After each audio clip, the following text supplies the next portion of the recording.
There are a million videos out there on how to start and grow a YouTube channel. But I'm here as an expert to tell you how you shouldn't do it. And how do I know? Because at the time that I record this video, it's been 2 years since I started my YouTube channel. I am still not a full-time YouTuber and I don't earn a single dime on AdSense revenue, sponsorship deals, or affiliate marketing, or anything else for that matter. I rely on my full-time job in order to provide for myself. And why is that? Well, it's because I do all of the things that we are going to cover in this video. Here are 17 things you shouldn't do if you want to grow your YouTube channel, from one failing creator to another. Before we start, let me quickly introduce myself. I'm Kristine, I'm 31 years old and I live in Norway. I started my YouTube channel in 2022 when I studied abroad in the US. I made a commitment to make one video a week for 3 months, and I did. Up until now, I've had 2 videos and they have gotten a few thousand views each, and I believe that's why the number of subscribers have actually grown over the last year or so, but we'll look at that a little bit later. Let's just dive into the 17 steps on how not to grow your YouTube channel. Number 1, don't start. You cannot grow your YouTube channel if you don't start a YouTube channel. It's simple as that. If you don't want to grow, then don't even start. Advice number 2. Care what people think. This is related to the first point. Let me guess. The reason you haven't started a YouTube channel yet is because you think about what other people might think and say about you. And even if you have already started, I bet the thought crosses your mind quite often. I am so guilty of this myself. And the funny thing is, I don't care what my family and friends say about me. I care what Sarah from high school or Bill from college think about me. I mean, how crazy is that? I don't think about them. Why would they think about me? Why would they care? Seriously, guys, we need to stop doing this, because let me tell you a secret. People don't care. I'm not saying that your friends and family don't care about you. I'm sure they love you very much, but they will love you no matter what. They will love you even if you start a YouTube channel. And the other people that you don't know, like, who cares? People are so focused on themselves, they don't see other people. Just think about it. How often do you think about other people than yourself? People are busy thinking about themselves. Just like you, they obsess about their own lives. Period. Moving on.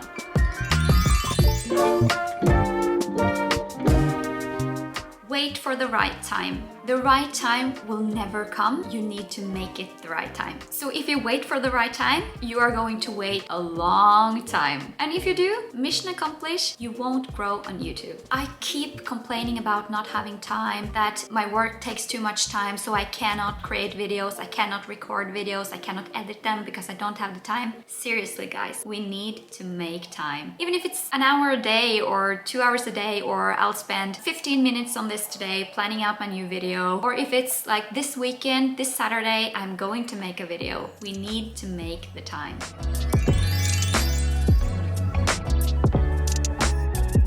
Just like time, your motivation will come and go. If you wait for motivation, you are going to wait for several months at times. Sometimes you're just too tired, sometimes you're just too busy. The videos are not going to make themselves. Just look at me. I posted here for a few months in a row when I was at exchange. Then I posted again in the spring and then in the fall. It's really not consistent, as you can see. And last time I posted was several months ago. And see how far that got me. I'm still not monetized. I still don't have 1,000 subscribers. Yeah, here we are. Don't post consistently. If you listen to other videos talking about how to grow your channel, they talk a lot about consistency. And the reason is that the YouTube algorithm loves consistency. Regular uploads keep the viewers engaged. The viewers also know when to expect content from a creator, so they will come back and expect new content, which helps build a loyal following base. The algorithm also perceives this as a reliable source of content that is active and reliable and will keep pushing your content out to more people, which can improve your visibility in search and recommended videos.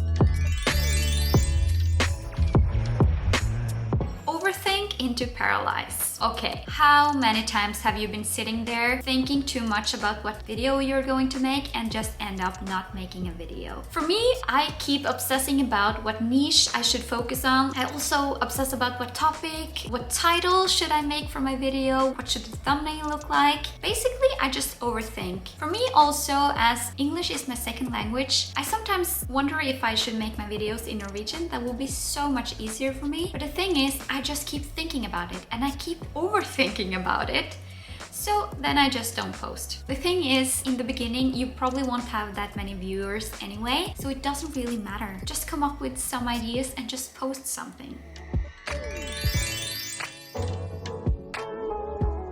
Not give yourself permission to experiment. This is related to the previous one. This can be different topics, different editing style, different storylines. It could be so many different ways to make a video and so many different topics. And the thing is, the viewers don't really expect anything from you yet because you probably don't have that many followers yet, given that you're actually watching this video. And I think that is actually one of the benefits of being a beginner, because the audience don't expect anything particular from you, so you're allowed to experiment with the niche. You can upload like a morning routine or a workout routine or a travel vlog or renovating your apartment or your house or dog videos or cat videos or whatever. You can make videos about whatever. But if you don't experiment, then you probably won't find your niche either.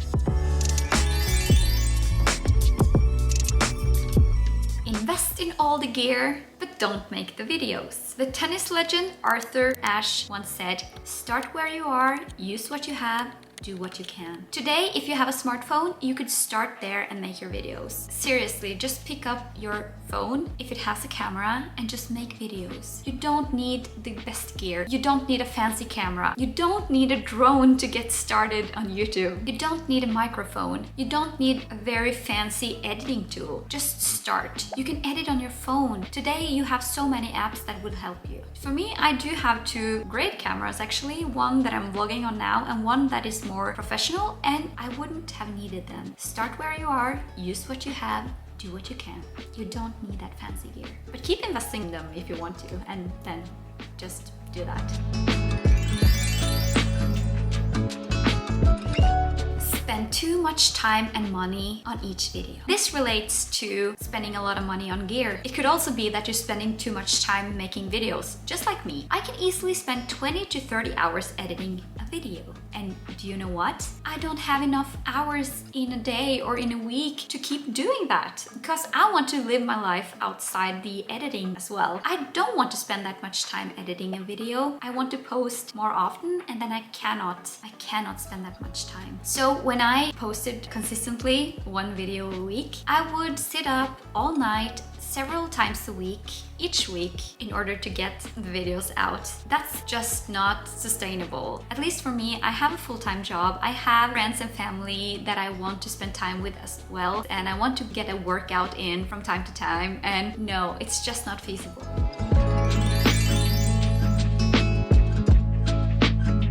Just like me, don't ask for help. Don't outsource your video editing or something that you need help with. Just do it all yourself. Don't ask anyone for help. Then you won't have time to grow your channel. I'm actually considering looking into getting someone to edit my videos, because then I could actually record more videos and then I could actually post more videos. And instead of spending 30 hours on editing, no one notices if I spend 30 hours on editing a video.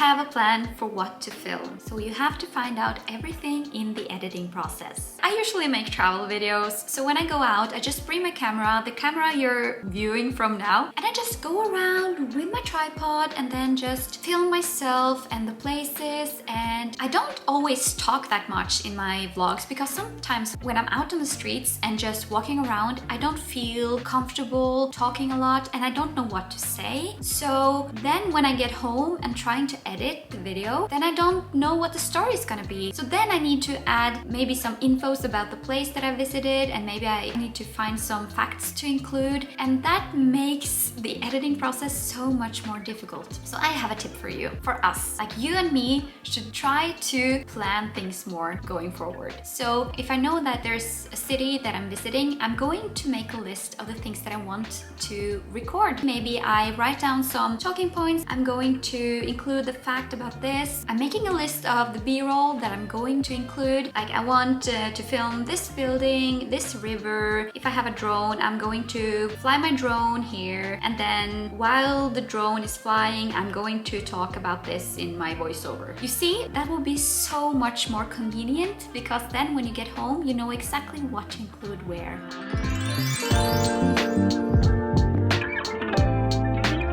Consider what value or service you're providing to the viewers. My reason for picking up my camera and starting my YouTube channel to begin with was that I wanted to film. I liked the creative process of filming and editing and posting the videos. I enjoyed it so much, and I still enjoy it so much. But I thought more about my hobby than I did of what to provide to you. And the thing is, you're free to do that. I'm not saying that you shouldn't make videos based on your hobbies or what you are interested in. I'm just saying that if you want your video to get a lot of views, you have to think about what people want to see. So for instance, two of my videos that has gotten a lot of views, one of them is a travel vlog from Tirana in Albania, and one of them is a Gossip Girl guide to New York. And these are two very different kind of videos. Honestly, I don't know why the Albania video got so many views. I think it's because it's a more popular destination now than it was previously, and I think also that there weren't that many videos about this place. So I think that one was a good one. But also the Gossip Girl guide to New York, that video is ranking high in search. So apparently a lot of people are searching for Gossip Girl New York. And I believe that is because people want to see the location where they filmed the Gossip Girl series. And I googled that too.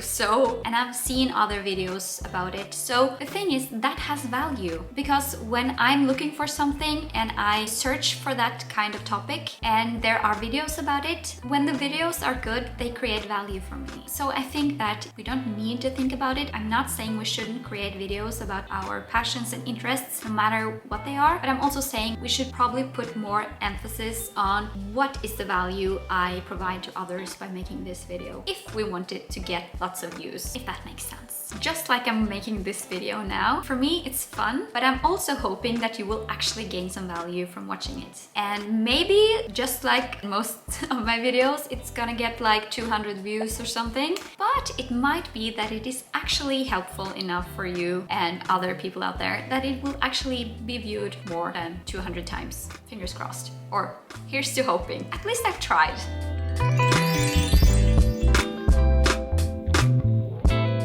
Else out there are perfectionists? I am. Just like I said, I spend so much time on each video that it's too much time. It's not sustainable, because I cannot make that many videos if I keep spending so much time and obsessing over every little detail. No one's gonna notice the details. Well, some are, but I mean, most viewers won't notice if you just fade that audio out and fade that audio in, and if you add that filter to the clip, or if you end it there, or if you add that kind of music instead of that kind of music. There are so many things that you can overthink, and with perfectionism you can edit forever and not post. At some point you just need to say, it's good enough, let's post it. If you're like me, you think that you don't have any knowledge about anything. I have a varied background, if I can put it like that. I am a certified personal trainer. I have a master's degree in finance. I have a bachelor's degree in journalism. I do know a lot about these things, but the thing is that the more you learn, the less you think that you can. So I now think that I'm less competent in these areas than most people. So that keeps me from talking about them, even though I could probably provide value to a lot of people by talking about these topics that I have actually studied. But then I think like, who am I to talk about this? Because there are so many other people who are much more knowledgeable about these topics, so I don't talk about them. And you might find yourself in the same situation, like you think, no, I can't post this breakfast recipe because there are so many other talented chefs out there and I'm not a chef, so this is just something that I've made myself and it's not good enough. But you know what? If you think that your breakfast is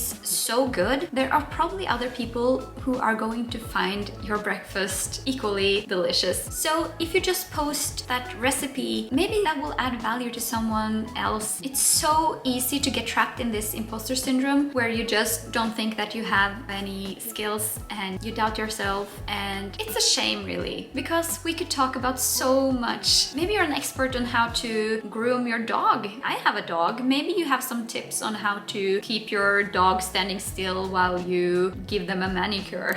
There are so many topics.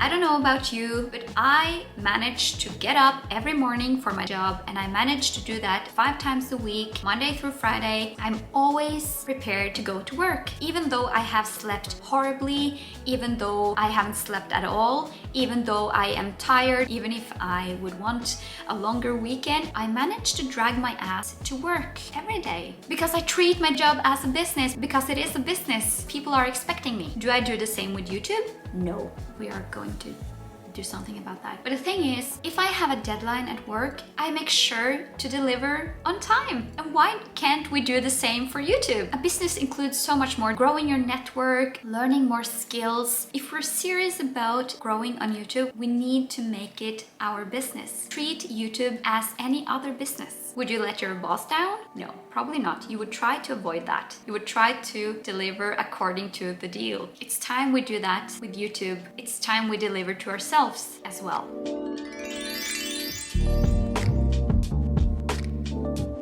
Every business should have a strategy. Every successful business have a strategy. So why don't you have a business for your YouTube channel? Why don't I have a strategy for my YouTube channel? If you know that successful businesses have a strategy, isn't it time that we create strategies for our YouTube channels as well? I think it is. And by strategy, I mean what to post, how often, who is your target audience, how to promote your content, how to manage your time, how many hours a week to spend on this, posting schedule, where do you see your channel in 1 year, 3 years, 5 years? These are typical things in a strategy. Just like businesses have strategy sessions with their leadership team and their board members, they set some goals for the year ahead and also long-time goals for 5 years and maybe even 10 years. The thing is, we need short-time and long-time goals in order to steer our way to those goals, in order for us to accomplish our goals.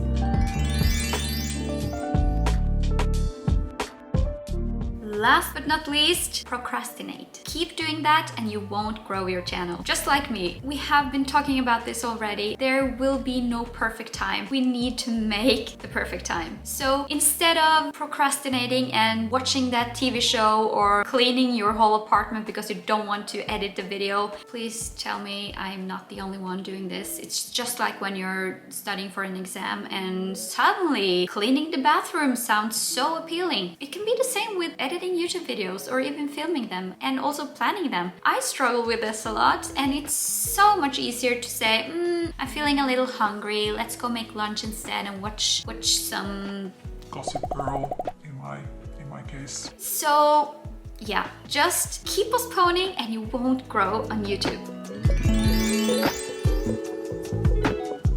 I hope this was helpful and that you now know what you should do if you don't want to grow on YouTube. Maybe you have some tips and tricks on how not to grow your YouTube channel. Maybe you have some experience on your own that you could share with me and other people in the comment section. Please go ahead and do that. If you found this video helpful, please consider subscribing and give the video a thumbs up. Engagement really helps YouTube recognize my channel and push my content out to other people, and that would be nice. I mean, that is is a way to grow. So think about that also. If there's a creator you like to watch, then please engage with their content. Please leave a comment. Please click the thumbs up and subscribe to their channel. That really helps any creator to grow on YouTube. So please, if you found this video helpful, then please give it a thumbs up and subscribe to my channel. I am definitely not gonna follow these 17 steps. I am going to make a strategy, treat my YouTube as a business. I'm not gonna procrastinate anymore. And now you are here to watch me following through.